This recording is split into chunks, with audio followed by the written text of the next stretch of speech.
Well, hello, everybody. We've come to the end of the week. Sunday is approaching. Hope you are getting ready for Sunday on Saturday, that you are inviting people to come to worship with you, praying for the worship services. And you remember that this Sunday, Labor Day weekend, we have one worship service with the Lord's Supper at 10 a.m. No life groups, just one combined service, 10 a.m. with the Lord's Supper. I look forward to being with you, fellowshipping with you, worshiping Jesus with you, and sharing God's word with you this Sunday morning.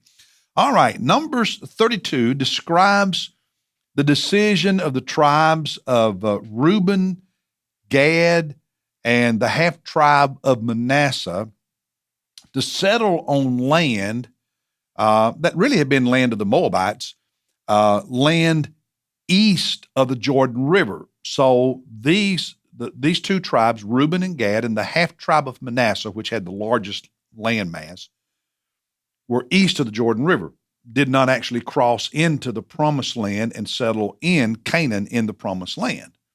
But even though they were settling in land east of the Jordan rather than west of the Jordan, which would be, Canaan is between the Jordan River and the Mediterranean Sea,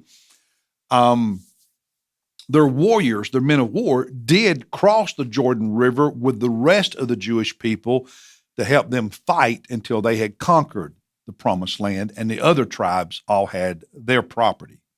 Now, the devotion for me from this chapter is this: we are one body. We are in it together. We are one body.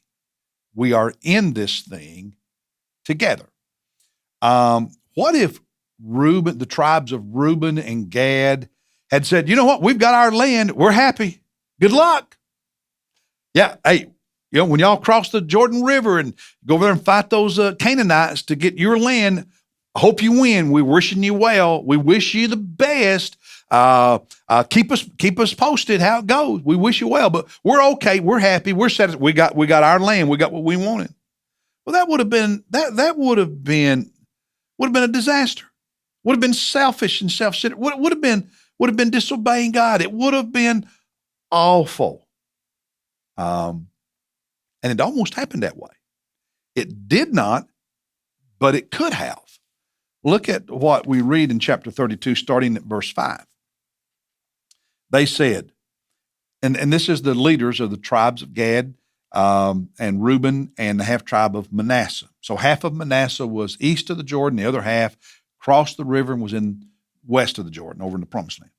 And so they said, the leaders of these two and a half tribes, they said, if we have found favor in your sight, talking to Moses and the people, let this land, you're east of the Jordan, be given to your servants as a possession, and do not take us across the Jordan River.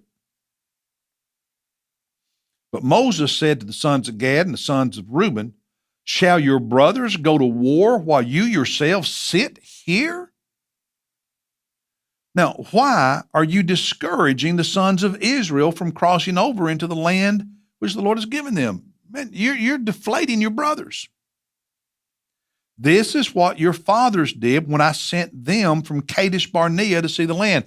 Going back 40 years earlier, when Moses sent out the 12 spies, one from each tribe, to check out the land, they came back and 10 of them said, it's a good land, but boy, we don't want to fight those people. And the people sinned against God, and they ended up spending the next 40 years wandering in the wilderness till that generation died. He said, what you're doing, if you're not careful, is the same thing they did then. Wow. That would have been a big sin. That would have been a big disaster. For when they went up to the valley of Eshcol and saw the land, they discouraged the sons of Israel so that they did not go into the land which the Lord had given them. Verse 10. So the Lord's anger burned in that day, and he swore, only Caleb and Joshua, the two spies who had faith, they are the only ones of this adult generation that will ever set foot in the promised land. The rest of you are going to die. Now, drop down to verse 13. So the Lord's anger burned against Israel, and he made them wander in the wilderness 40 years until the entire generation of those who had done evil in the sight of the Lord was destroyed. Now here they are on the brink of entering the promised land again. okay? Because at Kadesh Barnea, it was time to go into the promised land, and they chickened out. They didn't have faith. Here they are on the Jordan River again. They're at risk of the same thing happening a second time.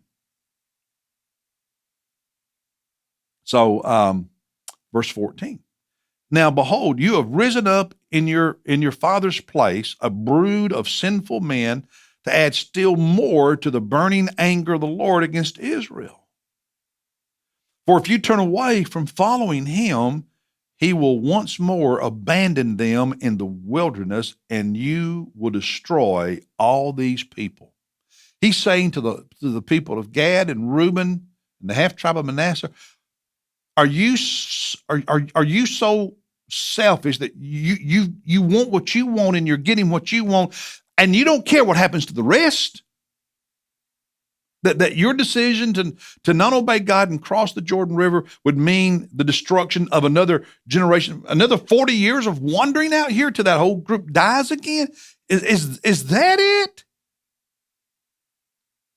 Wow. But fortunately, the leaders, the people of Gad and Reuben and the half tribe of Manasseh do not make that mistake. As you read the chapter, they say, hey, we want this land. We'll leave our families here.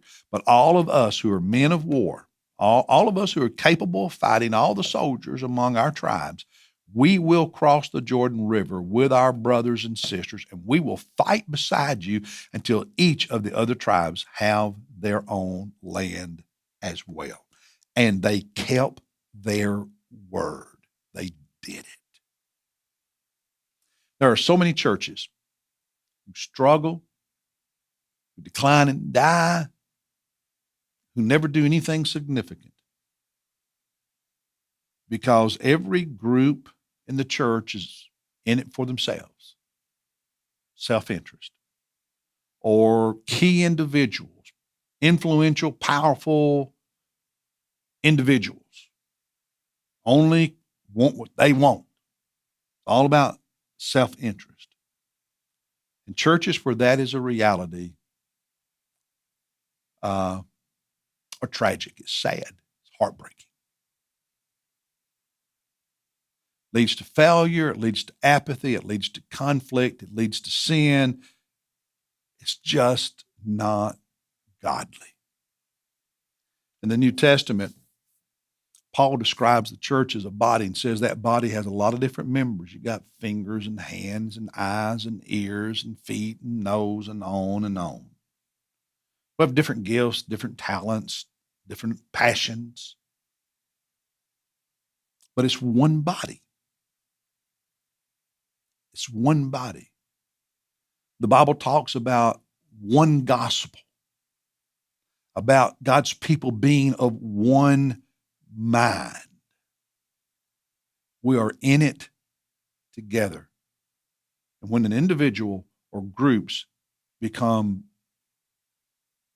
so narrow in their thinking and their focus, they get tunnel vision, that it's their interest and their likes and what they want. They don't understand that we're in it together. They don't live out. They put what they want above everything else. The damage they do to churches.